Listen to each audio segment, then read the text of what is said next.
สว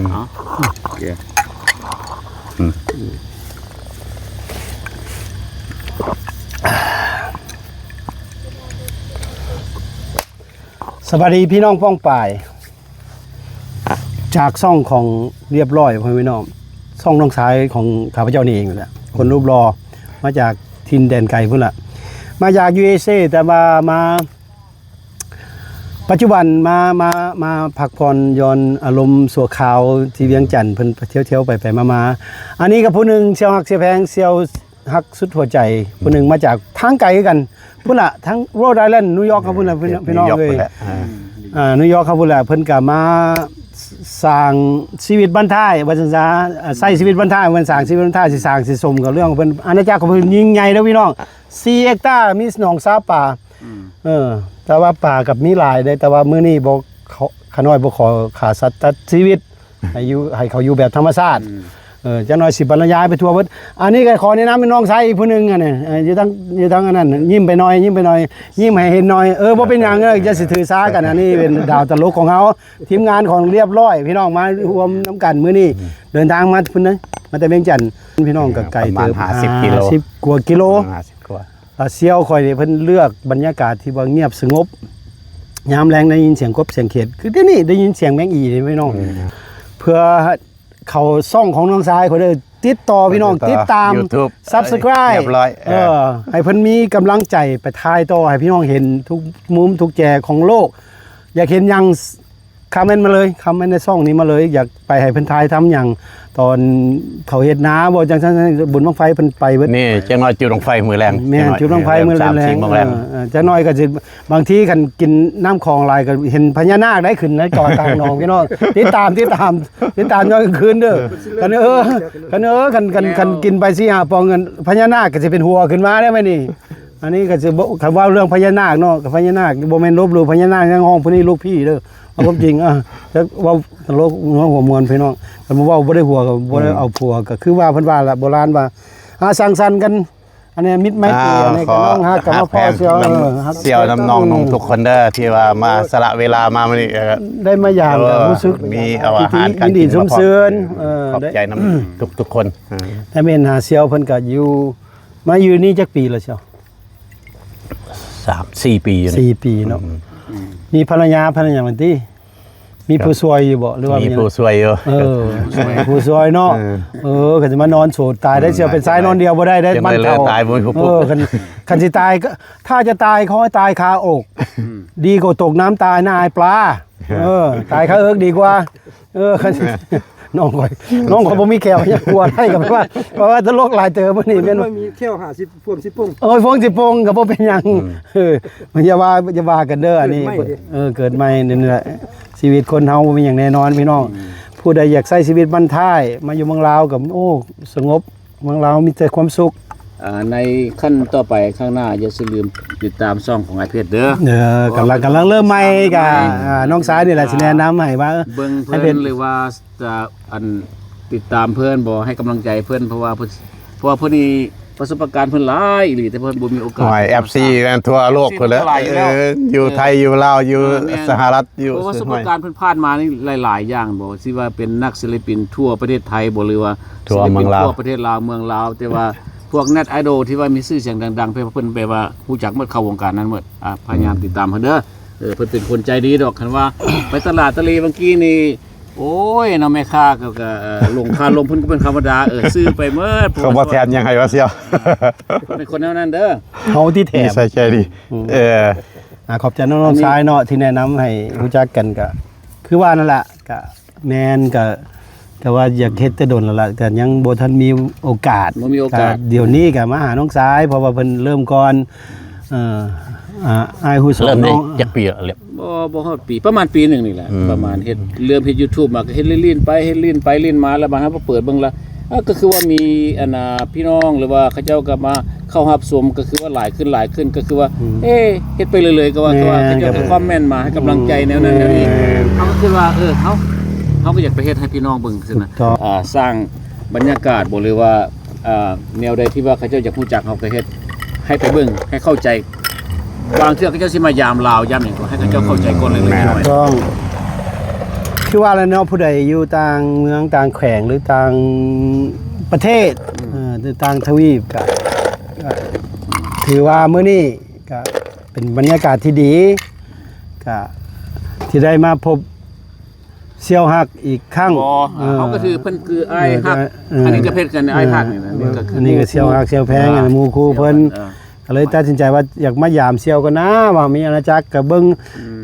ทั้งข้างก็บ่มีหยังได้กกมันป่าพี่น้องก็ยามนี้ก็ยามปีใหม่มันป่ามันก็ฤดูนี้ มันป่าดอก แล้ว ลา ก็ กำลังบานกำลัง บุญบังไฟกำลังเริ่มใครอยากกินต้มมือก็มายามนี้ล่ะพี่น้องแต่ว่า เกลียดหลาย แนะนำกับอากาศร้อนบ้านเฮาก็ทนได้เท้าหักถ้าเฮามีความหวังอยู่ใส่เฮาก็อยู่ได้ บรรยากาศดี ฮ้อนซำใดเฮาก็อยู่ได้ อันนี้ความจริงจังว่าแหละคือจังซี่ถือโอกาสมาเยี่ยมเซียวว่า โอ้ ไปจะ บ่ ได้ มีเวลาก็บ่ได้สละมาหาแล้วตา แม่ล่ะ มาอยากเห็น เฮ็ดนี่แปลว่าโอ้บีซี่หลาย กับบีซี่ เราเมืองไทยเมืองลาวมาบ่มีเวลาพักผ่อนเลยมีแต่ไปก็ไป คือว่าบำนาญแล้วหรือว่าอายุเขาถึงเกษียณแล้วก็เขาก็เที่ยวไปเที่ยวมาถ้าหากไปเปลี่ยนไปได้เนาะก็บ่แม่นว่าเขาสิสมมุติว่าอยู่ต่างประเทศแล้วบ่กลับไปอีกมันก็บ่แม่นเพราะเขาก็เคยสร้างสิ่งอยู่หั่น ถูกต้อง แม่นบ่ยาวนานคนอยู่นี่อีกซ้ำว่าซั่นเขาก็ลืมบ่ได้หั่น ถูกต้อง มีหมู่มีครูมีพี่มีน้องเขาจำเป็นต้องได้กลับไป แม่น เอามานี่ก็เพื่อว่ายังมีพี่มีน้องอยู่นี่อยู่แม่นตัว ต้องแม่นถูกต้อง เขาก็ต้องได้จำเป็นนั่นแหละสินะ มันขึ้นฮอดบ้านเฮาคือเดาอาจจะได้อาจจะได้ยินเสียงยี่ทางหลังบ่มีหยังให้น้องพี่น้อง แม่น ฮีนเด้อพี่น้อง ๆตก ฮีนเด้อ เขามักที่สุดฝนตกได้ยินเสียงอึ้งอ่างเด้อ ฮีนเด้อ ครับ ข่อยบ่อยากเว้าหลาย กบ ยาย กบทักหลาย ฮีนข่อยย่านบ่รอข่อยเลย จับ ข่อยบ่อยาก เอาได้ ต น้อง บ ขวัญ เพราะว่าขาสัตว์ตัดชีวิตบ่ได้ เฮ้ ฮีนมาตอมข่อยยุงมากัดข่อยยังบ่ตบพี่น้อง ไอ้บอเพิ่นมาจากรัฐอันโรดไอแลนด์เนาะ โรดไอแลนด์พี่น้อง เขาเจ้ากับพอร์ตแลนด์ออริกอน คนละโรยกันนั่นเดียวกัน อยู่คนละส่วนนะ เซียวอชิงตันเด้อ อยู่คนละส่วนที่ว่าบ่รีแต่อยู่อเมริกายังบ่ได้มีเวลาได้มา ผู้ เจอ ใด กั เห็น น เนาะผู้ใดเห็นเพชรหรือว่าเพชรหนวดของห้องแต่ก่อนก็อันนี้ขอเด้อขอเป็นกำลังใจให้น้องเพิ่นก็เริ่ม YouTube ใหม่ๆแล้วก็ปีนึงแล้วแหละผลงานก็ได้ดีได้พี่น้องก็ไปมื้อเช้าตื่นแต่เช้าเพิ่นไปถ่ายคอกเป็ดเคยได้ YouTube บ่ได้ง่ายเด้อพี่น้องตื่นแต่ตี 4เพิ่นพุ่นไปทางนอก ไปถ่ายคอกเป็ดไปเบิ่งไข่มันติดตาม ความเขาอยากให้เห็นหมู่ ความก็อยากให้พี่น้องประชาชนทั่วโลกได้เห็น แม่นผู้ใดบ่ได้มาเพิ่นก็อยากให้เห็น ผู้ใดบ่มีโอกาสที่ได้มาบ่ได้มาเยี่ยมยามเมืองลาวก็อยากให้เห็นไผเห็นแล้วก็ขึ้นฮอดบ้านก็ถ้ามีโอกาสก็มาเยี่ยมมาหยาเนอะ อย่ามายาม การันตี แม่น รับประกัน รับประกันว่าคนเฮา แม่น อยู่อเมริกามาอยู่เมืองลาวนี่แปลว่าทุกคนก็เห็นว่าฮักแพงกันแล้วก็ไปบ่ได้ก็แวะถามเป็นเฮาติดต่อกันได้สบายแล้วก็มาหาแบบที่ว่าเฮาเข้าใจกันดี เขาก็ค่อยจิ้มกันที่ว่าคนมาจากเมืองนอกแล้วมาอยู่ลาวเขาก็ค่อยซอกถามหาเขาไปหาเขาเจ้าก็ แม่น ไปหา ต้อนรับเขาอีก แมน เขาก็บ่ได้คิดว่าจำแนกสั้นมาหน้าดอกที่ว่าพี่น้องหรือหมู่คู่อยู่ลาวเขาก็เอาไปผสมผสานบ่แม่นว่าอย่างไรเสมอกันเลยเขาบ่ได้คิดว่าโอ้คนมาเมืองนอกเขาสิเอาที่จำแนกข้อเขาพวกเขาบ่เป็นคนแนวนั้น บ่เฮาแปลว่าเฮา เขายินดีต้อนรับ ยินดีต้อนรับแล้ว เฮาเว้าจากใจจริงว่า 100% ที่ว่าจากใจจริง อันนี้ก็บ้านเฮานี่ อันนี้ก็บ้านเฮาแล้วก็ ตั้งแต่ว่าเขา คือค่อยเนี่ยมาเทื่อที่2แล้วเนาะ คือบ้านเขาสิอย่างไรสิ กับบ้านเฮาเลยนี่ บ้านเฮาบ้านเกิดเมืองบ้านเกิดเฮา ไปหาหมู่หาพวกอยู่ เสื้อซาดลาวเลือด บ้านนั้น ลว บ้านนี้ ไป เมืองนั้นเมืองนี้ก็ โอ้แบบว่าเฮาเห็นกันเฮาดีใจหลาย ถูกต้องอันนี้แหละคือว่าเสื้อซาดลาวเขาเป็นสัญชาติ เสื้อซาดลาว แต่ว่าเสื้อซาดมันก็ เลือดเนื้อเสื้อลาว บ่ ไปใส่กับ บ่มีหยังก็มาแวะกินน้ำกันแก้วนึงจอกนึงบ่เลยว่ามา แม่น กินแก้วจำปาแดกเฮาก็มีความสุข ใจ ใจ ก็ว่ามาแต่ตั้งรัฐนะเขาก็ถามหากันมามื้อใดสิมื้อก็ไปฮับเอาบ่เลยไป แม่น สวนหมู่มาหาพี่หาน้องสิมันก็คือว่าเป็นการดี คันบ่รอเจ้าค่อยก็บ่เห็นได้บ้านนี่ ห่วยแพ้แล้วบ่มันก็ต่อยเสื้อ ค่อยมานี่ก็บ่ฮู้จักอีกนี่น่ะคันมาแล้วเพราะว่าส่วนมากเขาสิไปบ้านไผบ่กูไปน้ำแดงจังได๋เพราะว่าไปบ้านไอ้บ่เสินะเส้นนั้นเป็นเส้นเอาจักกัน เสี่ยวก็เคยบอกโทรหากันในออนไลน์ว่าเสี่ยวมาแม่ก็เห็นมื้อนี้ไม่เห็นตัวแท้ตัวจริงพี่น้อง สถานการณ์บ้านเมืองเฮาบ่ ก็แบบเฮาบ่ได้ตัวอย่างแบบว่าเอาไทย เห็น ก็ แท้ ไปตัวเบิ่งอารมณ์ ดินใหญ่คันสิเว้าแล้วมาอยู่แบบสงบไอ้สิเว้าอีกเทื่อนึงเด้อเมืองลาวเดี๋ยวนี้สงบสุขมีแต่ความสุขมีแต่ความม่วนความซื่นบ่มีโศกมีเศร้าพี่น้องผู้ใดมาขอแนะนำอีกเทื่อนึงต้องมีงอสะเอิญเด้อพี่น้องคันมาบ่มีงอสะเอิญก็ อย่างยากหน่อยนึงต้องมีหยังก็ตามเหตุการณ์เหตุการณ์ในงานเฮามีเงินทอนเงินแล้วอย่าสิว่าเอาไปไว้ใส่ซ่านหน้าพี่น้องมาใส่ซ่านนี่ ให้ มา มี ใส่ ควา อยู่ ม เมือง สุข ลาว มาใส่ มาใส่อยู่เมืองลาวนํกันเด้อพี่น้องเด้อ เพราะว่าเฮาเกษียณแล้วเนาะเพราะว่าเฮาต้องว่าสิไปท่านั่นท่านี่ท่าลูก ทาลูกทาหล้านทาพวกนั้นพวกนี้รีดทอกรีดทอก แม่น เอาไปมากครับ สิเกษียณบ่เกษียณจะฝากถึงพวกหนุ่มน้อยวัยรุ่นก็ตามคันว่าว่าบ้านพระผู้รุษที่มาจากใส่ยังเชื่อว่าเจ้าเป็นคนลาวอยู่มาโลดมานำพ่อนำแม่มาเบิ่งบ้านเกิดเมืองน้องของเพิ่นว่าสถานการณ์สภาพเป็นจังไดเจ้าอยากจะฮู้ว่าสถานการณ์เป็นจังไดอยู่เมืองลาวเงียบสงบมีแต่ความม่วนความซื่นลื่นเริงบันเทิงใจพี่น้องอยู่เวียงจันทน์แฮงคักบ่มีนอนจะเลาะ ถามมงเศร้าแล้วแหละ มงเศร้ามีความปลอดภัย มี สูงอยู่บ้น มีความปลอดภัยสูงแล้วก็สงบกระเบียร์ลาวแต่ว่านั่นก็เฮ็ดใหม่เด้อพี่น้อง อันนี้ก็เบียร์ลาว วันนี้ก็เบียร์ลาวแต่ว่าเขาเฮ็ดเบียร์น้ำของกำลังไม่แห้งพี่น้องเบียร์ลาวก็เป็นสัญลักษณ์ของเราเบียร์ลาวว่าคือเป็นเบียร์ของคนจริงใจ กินยามใดเมายามนั้นกินยามใดเมายามนั้นพี่น้องเอ็นนี่อีหลีเบียร์ลาวเป็นเบียร์คนจริงใจ เมายามใดนอกใจยามนั้นเขียนป้ายเอา ป้ายเขาเขียนนั่นนะเสีย ก็ป้ายเขาเขียน เบียร์คนจริงใจ คนจริงใจ ว่าคูลเลอร์คูลเลอร์ของเบียร์ลาว มีหลี มีแต่ของเบียร์ลาว แต่ว่าโฆษณาให้เบียร์ลาว แมนเมนั่นน้ำของเกินเลยจะหน่อยก็ไม่เป็นสปอนเซอร์ของเรียบร้อยเลยแฮงจิดังไปหน้า เบียร์ลาว ขอให้ซ่องนี่ขอให้น้องซ้ายนี่ปังไปหน้า จงปัง ไปหน้าตลอด จะดังระยะทิพย์กันเด้อ เจ้าหน่อยเด้อพี่น้องหลังจากนี้ก็จะไปน้องชายก็จะไปถ่ายทำบริเวณแถวนี้หรือว่าอาณาจักรของเซียวคอย มีครบสุดพี่น้องพักสะเมกก็อยู่หลังบ้าน ผักเสม็กนี่น้ำหัว พักกระโดนก็อยู่หลังบ้าน กอหน่อไม้ เสี่ยวสำใด ธรรม หน่อ ชา ไม้ ติ ก็อยู่หลังบ้าน สารพัดมีเบิด ทุกข์กันมาจาก อันนี้สดธรรมชาติหอมตลอด ธรรม มื้อ ชาติ หาบ่ได้ หอมยำคืนหอมแบบ เว้นเมื่อคืน แบบแจสมินแบบดอกมะลิ บ่มีละอยู่วันอื่นนี่ ต้นไผ่ต้นม่วงโอ้ยสารพัดหางแขมีเบิดพี่น้องมีเบิดสารพัดนี่ล่ะ เครือคำฮอบ่ต้นสมพอดีบ่อันนั้นนี่ สมพอดีมีเบิดสาปลานี่แหละ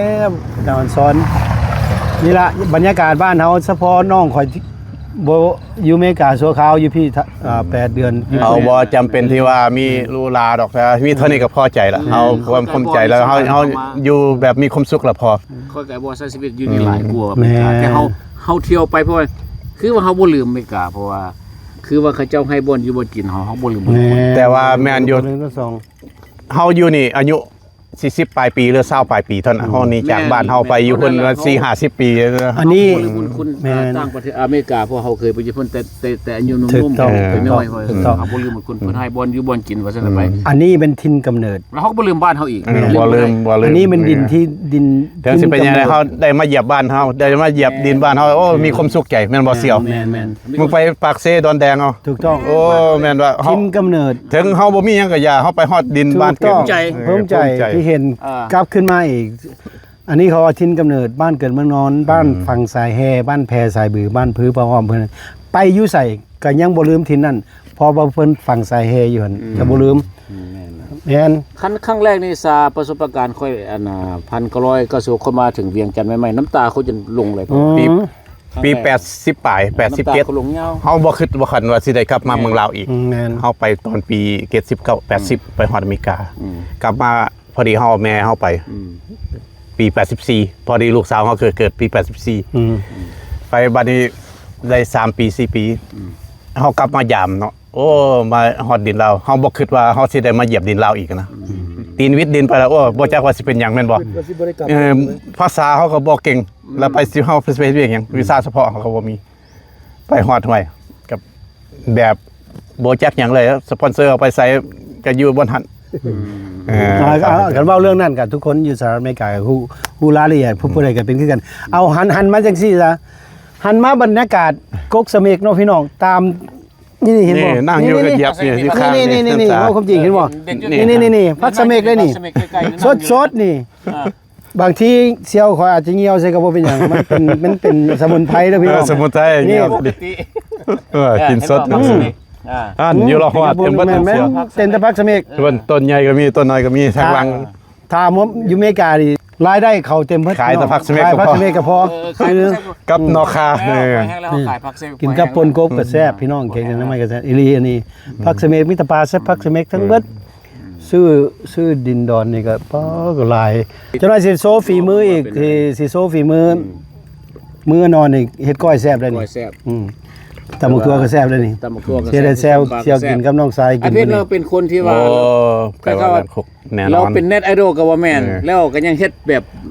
ทั้งลูกทุ่งก็ได้ลูกกรุงก็ได้โลโซ ได้ ไฮโซก็ได้คนพวกนี้ ได้ทุก ทุกประเภท สิไปนำไฮโซก็ได้ ได้ โลโซก็ได้คนพวกนี้น่ะ ได้ กินข้าวจ้ำปลาแดกก็ เอาได้ หาเก็บพักแล้ว เอาได้ บ่ได้อันนั้นบ่ได้ถือไปได้ เขาเกิดมาตรงรอบด้าน ก็ว่าคนมีความสำนาญแม่นว่าคนที่ว่ามีประสบการณ์หลาย ขอบใจ เกิดอยู่ที่ว่าดอนแดง บ้านนอกบ้านนา นอนกลางน้ำ จนไป บ่มีรถไฟฟ้า เมืองนอกมีความรู้ความรัก จนกลายเป็นนานาคนที่ว่าผู้ดีที่ว่าเป็นว่าผู้น่าถือตาว่าไอ้เพชรนี่เลย ขอบใจเนาะ เรามี FC เราหลายเลย ห้วยอยู่อเมริกาผู้ใดฮู้จัก โอ้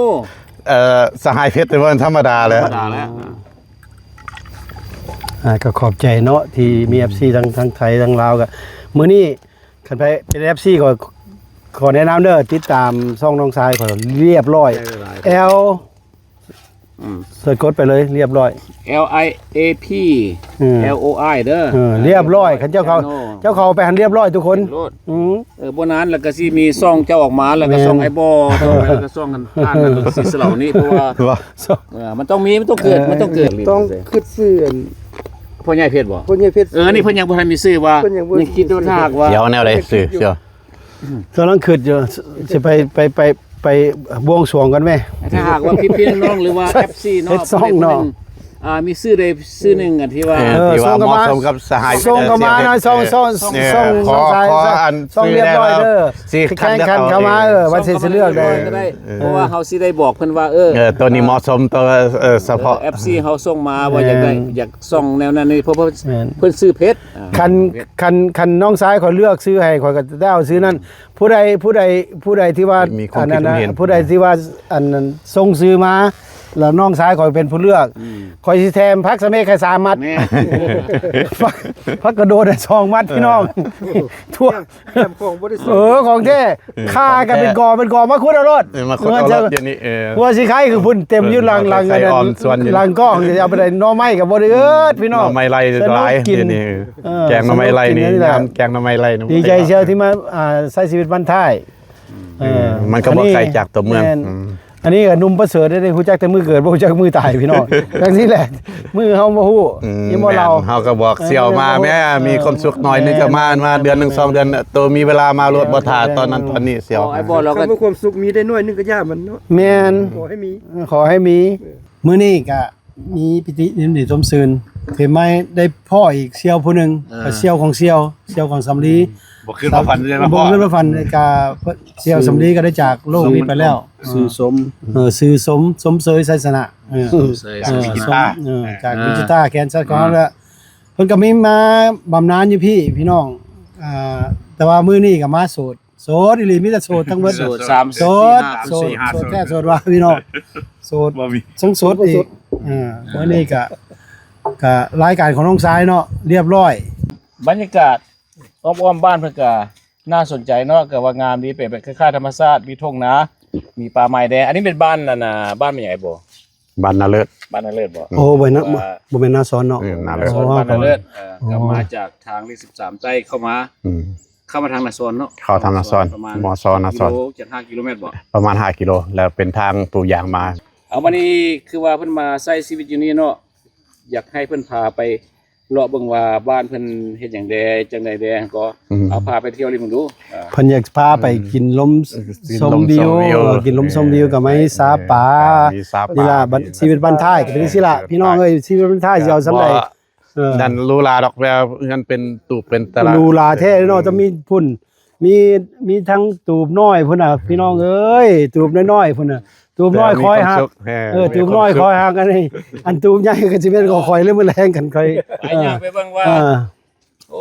มักน้ำลายเด้อไอ้บ่เด้อ นี่ ต้นญาติแถวนี้ แน่เห็นบ่เพิ่นก็มาเฮ็ดสวนธรรมชาติเห็นบ่สวนดอกไม้ กินเบียร์ยามมื้อแรงนั่ง เบิ่งสวนดอกไม้ สมที่มีแต่ดอกเศรษฐีพี่น้องเอ้ย โอ้ดอก ขนาดมันหาก็ออกน้อยๆนะก็ยังเซียวเขายังรวยปานนี้ เบิ่งที่อาณาจักรเห็นบอกพุ่นน่ะจะว่าจักหลังความจริงเด้ติดแอร์ทั้งเบิดอาณาจักรแล้วนี่อาณาจักรแล้วนี่บ่แม่นเลย อันนั้นจักหยังล่ะบัดนี้ อาอาณาจักรบ่ บ่ บ่ บ่หยังล่ะ บ่โรดไอแลนด์อย่างเดียว รถแล่นเนี่ยคนสิ ฝากถามพี่น้องทั้งโรดไอแลนด์ผู้ใดก็ฮู้ผู้ใดก็ฮู้ไอ้บ่เด้อบ่ไอ้เพชรมาจากพลนอร์กันอันนั้นกับบ้านเพิ่นกำลังสร้าง อืม กำลังสร้างเจ้านายก็แล้วตอนนั้นก็แล้วได้อหั่น กำลังเริ่ม กำลังเริ่มลายห้องสำหรับคนใจดีที่ว่าต้อนรับหมู่ครูอันนี้ แบบว่าเฮายินดีต้อนรับหมู่ครูมา ซุมแซวมานอนพักผ่อนอยู่ แม่น ฟรี คือว่าเราก็แต่งได้ดีเนาะ ได้ดีได้ดี บ้านนั่นน่ะแบบ อืม ง่ายได้หลายหลัง แม่น ต้นไม้ ปลูกต้นไม้ด อันนี้ ไม้ กกม่วงเด้อพี่น้องอันนี้ก็ เป็นหมากแล้วนี่ อันนี้เว้าที่หอมนี่บ้านเฮาขายแพงๆ นี่ นี่พักนางตูเห็นบ่อันนี้เสี่ยวข่อยก็เหี่ยวใส่ทุกมื้อก็หอมๆคิวๆบ่เป็นหยังนี่สิ ป กิน ลู ได้ ก บ่ น้ำนาบ้านนี่ นี่ต้นพักเสเมกนี่น้อยๆพง นั่นไม่ใช่ ใบอยู่นี่เห็นบ่ พักเสเมกก็คือเอง ยู่หน้าบ้าน หลังบ้านแห้งหลายพี่น้อง หลังบ้านอยู่หัวเต็มอันนี้มันของแท้ แน่เนาะพักสิเมกเอาย่างไปเบิ่ง พุ่น มี นี่ ดอกตะเวน2-3ดอก อันนี้ก็หลังนึงพี่น้อง หลังหนึ่ง2ห้องนอน รีสอร์ทเด้อนี่บ่ น่าจะเป็น มาเลยเป็นว่าข้าเจ้ามา ยกมาเลยตัว ประมาณ40ล้านประมาณ200ดอล ยกมาซะเลยแมันบ่ ยกเป็นแบบนี้เลย รีสอร์ทผู้ใดอยากรีมาสอนพี่เด้อ รีสอร์ท รีมาพี่เด้อ สบายอยู่ดิ มาพี่ติดต่อหาข่อยสิติดต่อหาเสี่ยวข่อยบ่บ่ต้อง อยากฟ้าพร้อมได้ มื้อแรงขึ้นดาดฟ้าเด้อพี่น้อง ดาดฟ้าแท้เออ แล้วอันนั้นเป็นหลังนี่มันสำหรับเงินครัวบ่หลังนี่ พุ่นบางทีแพราได นี่ แพราไดพุ่นน่ะ ตัวนี้หายากแนวนี้ หายาก ผู้ใดมามีโอกาสมานอนเด้อคันว่าบ่พอคันว่าอยากกินลมชมวิวนี่ล่ะเข้าเต้นนี่ล่ะ มือแรกเลย เอ้าผู้ใดนอนอยู่หั่นโทษจะกะว่าอยู่เพิ่งอยู่มันธรรมบรรยากาศ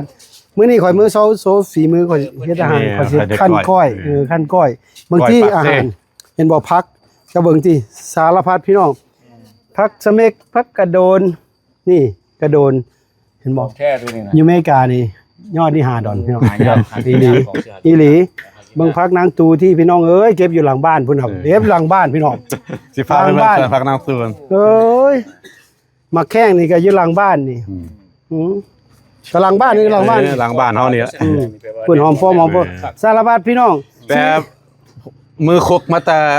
ฟอกแลนด์นี่สุดยอด ชีวิตวันท้ายมื้อนี้สิมาขออาสาสมัครเป็นเชฟ อืม มาคั่นก้อยให้เสี่ยวกิน นี่ ปิ้งปลา พักกระแยงเห็นบ่พักกระแยงเป็นจานซ้อนบ่พี่น้องใส่แกงน้อยปานน้ำโอ้ยโคตรงาม นี่ หอมพุ่น จะไปเก็บมาไว้เพชร แม่นเมื่อกี้นี่อยู่แคมป์ห้วยอยู่แคมป์ ปิ้งปลา พุ่นน่ะ สดๆนี่ปลาใหม่ อันนี้อยู่แคมป์ซ้ายนี่พักกระแยงพี่น้องมีสารพัดพักนี่ว่าแต่เอาลงดินเกิดโลดอยู่นี่ เกิดโลดแม่นบ่ เกิดโลดโอ้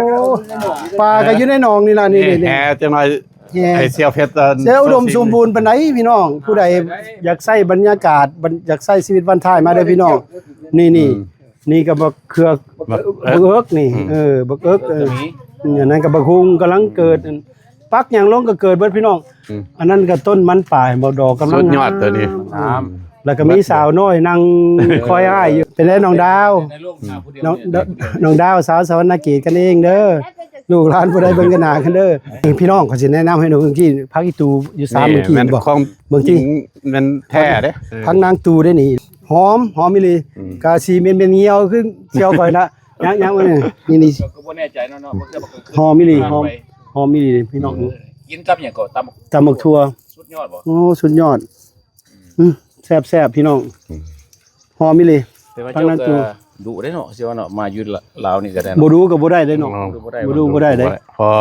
ให้มัน ไปขี้ข้านบ่ได้เด้ อันนั้นแต่ที่นอนหลายก็บ่ได้ น้องหลาน ต้องออกกำลัง ต้องลุกขึ้นมาเด้ ต้องลุกออกกำลังกายหน่อยนึงขี่รถเทียบเลาะ แน่ บ้านแล้วกัน พูนมีออดผักบงอีก ผักบ้ง ผักบงเวียดนามพี่น้อง เวียดนามบ่ เอ นี่ อ ผักบ้ง อายเอาบ่ฟักบงกินของหนอง เล็กๆน้อยๆแต่ปีหน้านี่โอ้หลายแท้ กินของหนองลืมฝอลืมแหม่ได้อายหมักโม โม่วักแต่ เก่งนั้น หมักโมกัตตูลู เก่งคุณ โอ้ คุณสงเลย พี่ลึก 2-3หน่วยเด้ บ่มีหน่วยคุณสามเบิ่งเครือน้อยๆนี่ บักแตงนี่เป็นหมากเลยทุก เป็นละ แตงลายบ่บ้านเฮา บักแตงขาว โอ้นี่แต เป็ ง นยาได้นี่เนี่ย ยาบัด เบิ่งบักแตงเด้อพี่น้องข่อยบ่เว้าเลย คือว่าน้อยๆนี่มันคือเป็นห มันบ่ ใหญ่ แม่นน่าสิอธิบายให้ฟัง มันก็คือผู้ปลูก แบบ ผู้ปลูกเขียวมันก็เขียวน้ำหั่นนะพอนัวพอมอนพี่น้อง มันก็คือเจ้าของ ผู้ใดปลูกหยังก็คือเจ้าของเด้อพี่น้องก็บ่เป็นนั้นบรรยายถูกต้องไหมเนาะอีหลีอันนี้คันเครือนี่ว่านี่เจ้าผู้บอกเป็นหยังนี่ของจริงเด้อ พัดรถบางคนห้องพักอันนั้นพักนาอายยานาอายบางคนห้องพักยบ จับแล้วมันยุบ ซูมอะไรยบ แน่เห็นบ่นี่ อย่าสิอายกันนะให้บอกนี่เบิ่งคักๆเด้อพี่น้อง แท้เลยยุบรถนี่ เบิ่งคักๆบางคนกินฮอดบ้านนี่โอ้ยเพิ่นว่าบางคนข่อยเคยขุดหางไปต้มแล้วเนอะเป็นยาสมุนไพรพี่น้องแม่นยาสมุนไพรเด้ออันนี้ อันนี้ทัดบ่ได้แต่งอะไรมันยุบบ่นั้น เพิ่นว่า เห็นบ่นี่ ผู้ใดถือกันมีดบาดบ่หยังบ่มีหยังยำใส่โลดพี่น้องบ่มึงมายำมึงดูเสียว แม่น มันคิ้ว แปะ มันคิ้ว แต่ มันคิ้ว บาดมือมียังเอาใส่ แต่ว่า แปะ บางคนก็เฮ็ดใส่ซอยก็เป็นลืมล่ะเฮ็ดใส่ซอยจังได๋ เขตใต้ก็จะห้องหญ้าหยัง หญ้าเพิ่น หญ้าเพิ่นบ่ แต่ว่าอัน หญ้าฝรั่ง หญ้า คนหญ้าฝรั่ง เพราะว่ามันปลิวไป เขตเวียงจันทร์ก็ นี่ถือให้ ห มึ ญ้าง คิ้ว มึงนี่สิให้เบิ่งนี่ข่อยเคยเฮ็ดฮักเป็นป้องแล้วเฮ็ดเป็นใส่ซอยอันนี้มันแก่แล้ว มันต้องแก้มันต้องเป็นอันนั้น เวลาเฮามีมีดบาดมือผ้าบาดมือ แม่นยำใส่โลดยำใส่สุดทันที โอ้ยหมู่ข่อยก็มานี่ละบรรยากาศบ้านเฮาเนาะชนบทคันสิเว้าได้ก็ชนบท ใช่ฮะ ชนบทกับแม่น พอสมควรพอใส่ได้ ก่อค่ากับบักใหญ่พี่น้อง โอเคแล้วขนาดนี้บ่เอานั่นน่ะเพราะ กลุ่มเนาะ ก่อค่ากับบักใหญ่นี่เห็นบ่อันนั้น โยสลี บ่แม่นเขาโฆษณาแต่ก่อนเนาะเขาว่าถ้าใต้เขาห้องเขาโพดเขาว่าข้าวโพดเขาว่าอ๋อคนนึงว่าข้าวโพดเขาว่าอ้อยข้าวโพดบ่แม่นอ้อย ยังบ่เป็นม่านครับเป็นดอกขึ้นหน่อย ข้าวโพดแล้วว่าอ้อย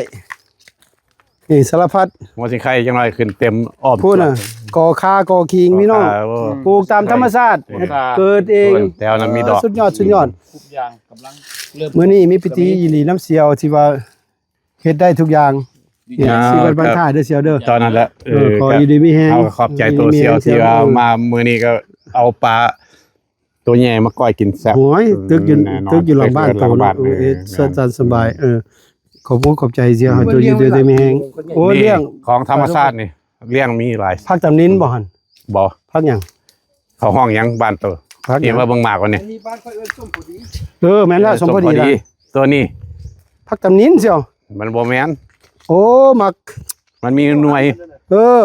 มายังก็ พ่อหำ บักห่อห่ำ ชื่อหรือว่าเขาจะห้องว่าหมากหยัง บักห่อห่ำอันนี้ภาษาบ้านเฮาแท้ สาปลามีปลาอย่างไรนี่นะ โอ้มีปลาดุก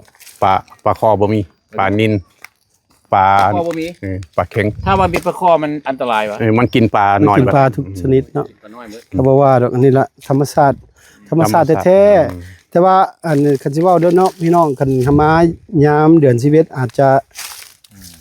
จะเขียวงามกว่านี้ หรือว่าตอนนี้มันเป็นฤดูแล้ง แต่ว่าเราดูฝนกันแนวหนึงถ้าดูฮ้อนมีดอกนี่กับดอกมันป่านี่ มัน เดือนชาหายาก ของฤดู ยามฮ้อนนี่ ของฤดู มัน บางที่เห็นบอก ตามฤดู กกกระถินหรือว่ากกมะขาม ก็บ่คาม กกมะขามบ่เห็นบอกปลูกยังก็ขึ้นพี่น้องปลูกยังก็ขึ้นอยู่เป็น อีก ตอน 2 ปี ซ้อน ได้ ๆ กิ อน ยู่ ไว้เบิ่งใบดอกเอ็นด้านี่ แม่น กำลัง เป็นตอนซ้อนอีหลีได้ อันนี้มันดอกคานี่ตัวนี้ ปลูกตะคา มีราคา เออ ปลูกอ้อมสวนปีหน้าขึ้นเต็มแล้ว นั่นแหละเพิ่นว่า บ้านเฮานี่กันขึ้นฮอดอะบ่เห็นนาก็พออยู่เพิ่นว่าเห็นแต่กบคากันยังกินฮอดเจ้าเนี่ยนี่แหละยอดคาพี่น้องกินกับปนกบโอ้ยสุดยอดมาเด้อขอยได้มาขอยมาเห็นอาณาจักรของเสี่ยว ดินกว้างขวางคนกระใจกว้างพี่น้องเสี่ยวข่อยใจกว้างอีหลี ว่าเป็นห้องน้ำนอกห้องนั่งรวมห้องน้ำรวม ส่วนรวมทั้งหมดใส่ได้ ใส่ได้เบิดนี่ มีเฮาปะแปลว่าตัวมีเฮาน่ะบ่ได้แก้มา โอ้แน่นอน ตัวนี้บ่แก่ตัวนี้เฮ็ด แน่นอน เฮ็ดเอาเอง แน่นอน มีห้องซักเครื่องห้องนั้นแบบกว้างเสิร์ฟอยู่ ยอด ประมาณ3เมตร5 3เมตร5 ใช่เงินควร แนะนำอีเด้อเนี่ย ใช่เข้าไป สิแนะนำบัดนี้ อันนี้มัน บ้านน้อยคอยหักแต่ว่ามีความสุขบ้านน้อยคอยหักมีหลายหลังเด้อพี่น้องบ่แม่นมันน้อยแต่ว่าหลายหลังใจใหญ่อันนี้ห้องครัวของเพิ่นไม่เอี่ยม ไม่เอี่ยม ๆมีทุกอย่างเด้อพี่น้องเข้ามาชมน้ำกัน ตู้เย็นมี นี่ มีตู้เย็นนี่ ว่ากิน อาหารการกินเต็มพุ่นน่ะคอยเอาอันนี้มาเซคอยมาเซซื่อๆหลังจากคั่นบางนาวแล้วเห็นบ่ขาวจั๊วหน้าเจี๊ยะพี่น้องเห็นบ่เจ้าหน่อยสิคั่นให้เบิ่งคั่นได้ทุกอย่างนะค ห้อน งนี้ก็ถือว่าได้เรื่องแล้วเนาะ แม่น ถือว่าเป็น อันนี้ห้องเฮือนครัวน้อย งั้นตัวน้อย อยู่ บ้านแต่ว่าบ้านเชียวขอยอยู่ขอยสิอธิบายให้ฟังบางนั้นบ่เว้าเด้ ตัวตามสบาย อันนี้บ่คากับซอยเรียบร้อย สีไข่กับซอยเรียบร้อย ทุกอย่างพี่น้องแบบ ออกจากเสือ แม่นออกจากสวนสดๆจากหลังบ้าน มีความผู้สุดจังได๋เสียวได้มาอยู่นี่ โอ้ก็ว่าเฮาก็สบายใจเฮา ก็อยากไปเที่ยวไสเขาก็ได้ไปอยู่นี่เขาก็มีความสุข ตอนแรกมากก็ดื่มเหล้าดื่มเบียร์เล็กๆน้อยก่อนสินอน สั่ง 9 โมง 10 โมง สั่งบรรยากาศกล่อมตัวเองไว้ซั่น ใช้ชีวิตให้ง่ายๆแบบ แบบง่ายๆเฮาบ่ได้หรูหราเฮาบ่ได้สิว่ารู้แล้วนี่รู้แล้วอันนี้มันคฤหาสน์ของจริง เลยครับเฉพาะเฮาบ่แม่นเฉพาะผู้อื่น ตัวนี้มันบ่ตัวอยู่เชียวมันบ่2ห้อง 2 ห้อง โอ้คฤหาสน์พี่น้อง ห้องเนาะ นี่คฤหาสน์บ่ได้ใหญ่แต่ว่าฮะ ว่า คือเฮ็ด2ห้อง เอา มันอยู่ ยามเครียดให้เมียกันแยกกัน ของมัน นี่ยามต้องมียามเครียดแล้วเนาะผู้เฒ่าขี้ แล้วห้องน้ำจะใส่ข้างนอกพี่ตัวหรือว่าใส่ ห้องน้ำทางใน โอ้ทางไหนส่วนตัวป้า ห้องน้ำ ไปสมต่อพี่น้องว่าเป็นจังได๋ เบิ่งโซห้องนี้ว่าไงเสี่ยวเพชรนอนนี้ แต่ยังบ่ใส่เตียงเถื่อเป็น นอนนี้ได้ เสี่ยวเสมาเปิดปฐมฤกษ์มีแอร์มีหยังเรียบร้อยเบิด โอ้มีแอร์ก็อยู่ได้แล้ว ตัวนี้เป็นห้องน้ำส่วนตัว อันนี้ห้องข่อยพี่น้อง ห้องน้ำส่วนตัว นี่คนน่ะ มีบ่อนอาบน้ำอุ่นน้ำร้อนมีเบิดอยู่นี่ครับ เสี่ยวข่อยฮีบหาก็เฮ็ดแล้วเด้อนี่ หาก็เฮ็ดแล้วยังบ่มี ยังบ่ทันแล้วปานใดแต่ว่าจะอยู่ได้เห็นบ่เพิ่นฟ้าวเฮ็ดอยากให้เสี่ยวมายามว่าเสี่ยวกูสิติดแอร์มึงไว้เด้อว่าซั่นก็ติดแอร์แล้วจังให้มามันความจะฮัก ความ แพ หั ง กแพงแปลว่าสุดยอดที่ว่าเห็นเสี่ยวมา เอาสิก็ได้เรื่องแล้วนี่นะนอนบ่ได้แล้ว คุณน่ะผ้าห่มกับผม LV พี่น้องเอ้ยแต่ว่าเสียดายแต่นอนผู้เดียวมื้อแรงชายนอนเดียวก็บ่เป็นหยัง ตัวนี้ประมาณ อาณาจักรเขาพุ่นน่ะมีทั้งมุ้งหญ้ามีทั้งมุ้ง เอามัก มุ้งกระเบื้อง ได้แบบสบายๆนะ สุดยอดนี่คักแท้ ไอ้รถอันอ้อมเลย อานิจักรของทานบ่ เบิ่งดอกอันมันป่านี่เจ้าที่ ดอกมันป่าหอมกลางคืนนี่หอม กลางคืนนี่บ่อยเว้าเลย จะได้เขาขอฝากความรักความแพงของซ่องเรียบร้อย สะกดให้แน่มีหยังแน่ LIAP อืม LOI เรียบร้อยเด้อ แล้วก็ขอบใจน้ำเจ้าภาพที่มีน้ำใจใส่ศรัทธาต้อนรับเสี่ยวอย่างสง่าผ่าเผย แบบดีใจที่สุดที่ว่าเสี่ยวมาคันบริเติบ บ่มีเวลามาแล้ว แม่นก็ บอกว่ามาให้ชั่วโมงหนึงเฮาก็ดีใจ ต้องได้มาเสี่ยวกินเสี่ยวตายต้อง โรดไอแลนด์คนหนึงโปรแลนด์ออริกัน แม่น สำหรับพ่อเองก็มาจากโปรแลนด์ออริกันคือ ถูก กัน ต้องส่งเรียบร้อยกำลังไม้แห้งคือกันตอนนี้กาคอแห้งไปต่อ คอแห้งไป คอย ต่อ แห้ง ให้ ไปต่อคอยปังไปต่อน้องสำหรับวันนี้จากทีมงานของเรียบร้อยกับอันนี้ผู้จัดการของเรียบร้อยซ่องก่อนเพิ่นลาคอยเป็นผู้ประกอบ อันนี้คือเซี่ยวก็เป็นผู้ประกอบกันน้องชายอีกผู้หนึงมาจากโอลิมเปียวอชิงตันก็เป็นผู้ประกอบอยากมาให้เป็นกำลังใจให้น้องเพิ่นกำลัง YouTube เพิ่นกำลังมาแฮงนี่อยากส่งกำลังใจให้น้องก็ขอทุกคนเนาะที่เบิ่งตอนนี้ก็ช่วยเป็นแรงใจSubscribe บ่มีหยังเสียหาย Subscribe ซื่อบ่ได้เสียเงินสิครับพี่น้องเพิ่นสิมีกำลังใจไปถ่ายทำแต่ละบอนแต่ละหม่องแต่ละมอนที่ท่านอยากเห็นอยากฮู้มุมใดอยากเห็นผู้ใดที่คิดฮอดบ้านเฮาบ่อนใดทงนาบ่ยามเข้าขึ้นหรือว่าดึกไม่หยังก็แล้วแต่ส่งขอความมาเลยในช่องเพิ่นเอาเว้าไปกับเบียร์น้ำของตัวซ้ำเพิ่น เบียร์น้ำของเขาไปว่าซอยโฆษณาเบียร์น้ำของก็ว่าได้ ได้ มันตก อันนี้แม่น ขนาด ตกแต่ยังบ่เบิด ตกมานี่ยังเหลืออยู่นะเบียร์น้ำของ อันนี้เบียร์น้ำของเด้อ พยายาม เจ้าของบริษัทเบียร์น้ำของตาเห็นนี่แล้วเป็นสปอนเซอร์ให้น้องชายคนนั้นเรียบร้อยเด้อบ่ได้แพงดอกอันนี้กำลังมาแฮงเอา เอา ขอบใจหลายๆนะไอ้เพชรแล้วก็ขอบใจหลายๆ เจ้าภาพไอ้บอเนาะที่ว่าห้องเฮามาบ้านมาซ่อมมื้อนี้เฮาก็ภูมิใจก็ดีใจหลายที่ว่าไปเห็น สิ่งแปลกๆที่ว่าคนเฮามาจากเมืองนอกก็คือว่ามาพี่ก็คือว่าฮักแพงกันเอาขอบใจหลายๆเด้อที่ว่าหมู่คู่พี่เพียงน้องที่เข้ามารับชมวิดีโอของเฮา สำหรับคลิปนี้ติดตามต่อไปพี่น้องสบายดี สบายดี สบาย